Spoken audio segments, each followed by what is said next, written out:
Continuamos con este segundo bloque de Enfocados, ¿sí? Vía streaming en este caso, por supuesto, y está del otro lado, ¿sí? De la cámara, desde su hogar, un gran economista que nos acompaña justamente el día de hoy, Pablo Guido. Pablo, bienvenido a Enfocados nuevamente en este nuevo formato, ¿no? Que no tenemos el café para compartir y para charlar como era siempre.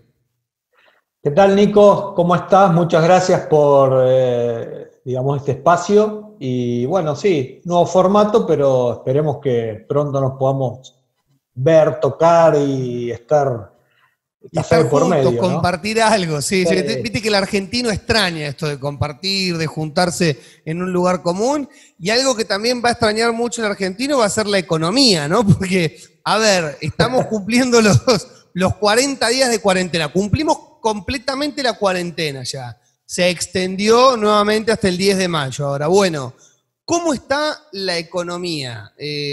Sabemos que venía mal, pero ¿puede llegar a recuperar algo? ¿Está peor? ¿Cuáles son las perspectivas hoy en día como para empezar a hablar del tema? A ver, la economía antes de la cuarentena estaba, yo te diría, casi saliendo de terapia intermedia y yendo para la terapia intensiva. Veníamos ya desde el, primer trimestre de 2018 complicado financieramente porque se nos habían cerrado los mercados, por eso tuvimos que ir al Fondo Monetario, con una recesión que ya va para los 2 años, con una tasa de pobreza creciendo, no explotando, pero creciendo, alrededor del 35%, suponemos. Con una tasa de inflación creciente en el 2019, el 50 y pico %, y con un gobierno que asume en una situación fiscal muy frágil, muy débil, porque le toca renegociar la deuda. De nuevo, en el medio de una recesión, y viene la cuarentena y mandamos la economía al freezer, como se dice, mandamos, yo te diría, el 80% de la actividad económica de las empresas a hibernar, ¿sí? Un coma inducido, como se dice, sí, para, digamos, que la gente no salga de sus casas y por lo tanto se te cae simultáneamente la producción, porque la gente al no poder salir no produce, y se te cae también la demanda, porque si la gente no sale tampoco no compra. Entonces, digamos que por primera vez en la historia de la humanidad te sucede esto de manera simultánea. Los países, esto es como las personas. ¿Quiénes son las personas que pueden aguantar mejor esta situación sin trabajar? Los que hayan ahorrado, los que tengan un resto, como se dice, colchón, ¿no? Los claro. que tengan. Exacto. Y para un país o para un estado es exactamente lo mismo. Entonces, nosotros, por eso te dije al principio, veníamos con una situación muy frágil. Y ahora es como que estabas en la terapia intensiva y vino un corte de electricidad, se te desconectaron todas las máquinas y está fallando por todos lados. Entonces esa es la situación. Fíjate, Nico, que todos los paquetes de ayuda de los países, inclusive países vecinos, Chile, sí, inclusive la ayuda del Estado al sector privado ronda promedio 10% del PBI. Sí. La ayuda del Estado argentino no supera el 2%. Claro. Eso te da la pauta de... Sí, después están los otros extremos como Estados Unidos, que puso 30% del PBI directamente, pero bueno, es esto que vos decías, tiene otro colchón para hacerle frente. Exacto. Entonces, la situación es esa. Yendo un poquito más al detalle, entramos en la cuarentena el 20 de marzo, o sea, pudiste trabajar 3 semanas, las empresas estuvieron abiertas 3 semanas y tuvieron la posibilidad de generar ventas y cobrar esas ventas y con eso, en lo posible, no en su totalidad, hacer pago de los compromisos. Impuestos, proveedores, servicios, salarios, alquileres. Pero ahora llevamos todo el mes de abril y hay muchas empresas que no están en actividad.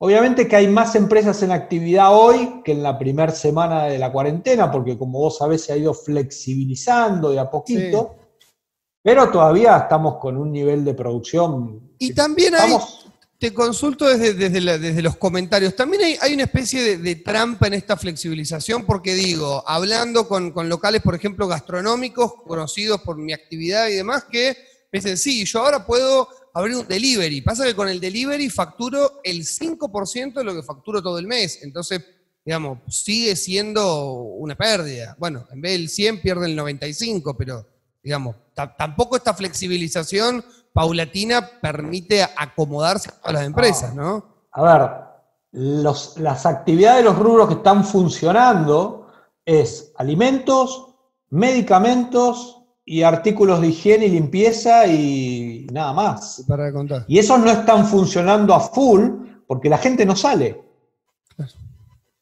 Entonces imagínate los que tienen la restricción, la prohibición absoluta de abrir, o como decís vos, ¿no? Algunos locales, algunos rubros que pueden hacer el despacho vía lo que se llama el delivery. Pero además, el punto es, Nico, que ellos no tienen, el restaurante no se abrió, no funciona pensando en que iba a tener el delivery, ¿sí? El tipo tiene 40, 50 mesas y así es la estructura. Entonces, lo que hace es, digamos, vender algo para comprar los puchos, te diría. Claro.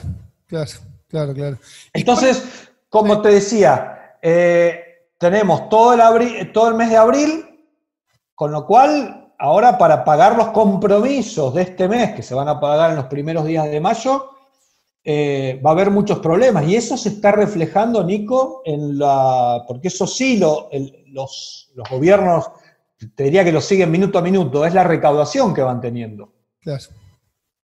Que van observando. En el caso de Neuquén, la estimación es que en abril y mayo los ingresos de la provincia y el Estado caigan en promedio entre 35 y 40% respecto al mes de febrero. Con lo cual te está dando la pauta que el nivel de actividad se está desplomando. Sí, por supuesto. ¿Y cuáles son, a ver, no te voy a preguntar cuáles son las salidas porque va a ser futurología y es en vano hablar de cuáles son las salidas el día de hoy, pero ¿cuáles son por ahí los consejos o cuáles son aquellos tips que uno puede darle, entendiendo un poco más de la economía, al vecino, al amigo, al que está viendo este programa del otro lado, que dice, bueno, a ver, en esta situación, ¿qué me conviene saber o cuáles son las cosas en las que me tengo que parar como para prepararme a lo que se pueda venir? A ver, yo no sé si darte un consejo de esas características, porque es muy difícil, y menos públicamente, pero lo que yo pienso es lo siguiente, Nico. Ninguna persona en su sano juicio se va a quedar esperando la muerte en su casa porque haya una norma que le prohíba salir a trabajar. Con lo cual, el Estado, nacional, provincial y municipal, debería pensar la salida te diría, ya la debería haber pensado desde hace mucho, porque cuando vos planificás la apertura de la economía, no podés abrir y vas, tomando las medidas sobre la marcha, porque puede ser caótico. Claro. Pero después de 40 días, como dijiste vos, a ver, hago un pie de página, Nico. En Estados Unidos, tiene un ingreso per cápita por habitante 6, 7, 8, 10 veces al nuestro, ya hay mucha gente, muchos estados norteamericanos que están saliendo a la calle a decir, basta, déjennos salir a trabajar. Entonces imagínate un país como el nosotros, pobre, empobrecido, con un nivel de ingresos mucho mayor y una capacidad de aguante de las empresas mucho menor que en Estados Unidos, porque en Estados Unidos tenés un mercado de capital que si vos vas a pedir al banco, la plata está. Y además tenés el Banco Central que está tirando toneladas de dólares por helicóptero. Bueno, acá no se puede hacer porque no tenés moneda, entonces si emitís mucho vas a una hiper. No tenés un sistema bancario porque el nivel de ahorro es escuálido. Entonces yo te diría, no creo que esta situación se mantenga por mucho tiempo más, porque te repito, te lo va a decir cualquier economista. Sí, porque es insostenible. Es insostenible. ¿Y qué pasa? La última pregunta que te hago, Pablo, que me parece muy interesante y mencionabas recién. ¿Qué pasa con el peligro o el cuco de la hiperinflación? El Banco Central emitió durante el mes de marzo y abril una cantidad impresionante de dinero. Bueno, ¿tiene un costo esa emisión hoy en día? Bueno, a ver, la emisión ha sido fenomenal, alrededor desde principio de año hasta ahora de 700.000 millones de pesos. Mucho de esa emisión, obviamente, es para financiar el gasto del gobierno, que está teniendo que enfrentar la pandemia y las consecuencias, y por otro lado, para financiar la caída de la recaudación, como te decía yo. Entonces tenés dos problemas, que te sube el gasto en muchas áreas que no tenías pensado y se te desploma la recaudación. La emisión está subiendo en el año alrededor de 40%, o sea, en solo 4 meses. Esto supone más o menos un 10% mensual de emisión.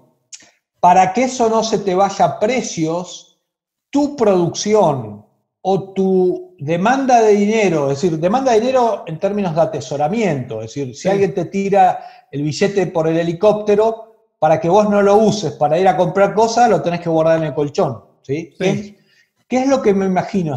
Estará pasando ahora, porque como la gente no sabe si se va a quedar desempleada o le van a bajar sus ingresos, por las dudas, si puede, obviamente, si tiene capacidad, puede, el dinero ese va al colchón. El problema es cuando toda esa cantidad de dinero empiece a salir al mercado, ¿sí? Porque, ¿cuál es el problema, Nico? Imaginémonos lo siguiente, que el Estado argentino le pagara a todo el mundo su salario, ¿sí? Que cobraba hasta marzo, que le pagara a las empresas sus cuentas, proveedores, alquiler, etc. Pero acá el punto es que tampoco podés subsistir mucho, porque vos, como contrapartida de esta emisión monetaria, no tenés producción.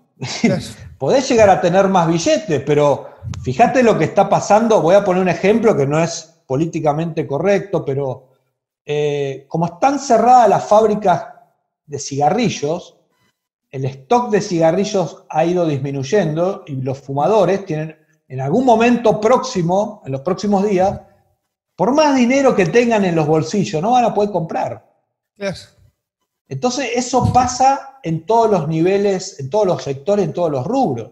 Vos podés poner 100.000 helicópteros a tirar pesos, pero si vos bajaste la producción, lo que vas a tener, es decir, no vas a tener un mayor consumo porque no tenés más bienes para producir, la gente no sale a la calle, por lo tanto los servicios no se pueden ofrecer, el peluquero dejó de hacer cortes de cabello, en la escuela se dan menos clases, etcétera, etcétera. Entonces, de nuevo, tu nivel de vida baja necesariamente cuando vos producís menos. Entonces lo que tenés, si vas tirando dinero al mercado, es un aumento de precios.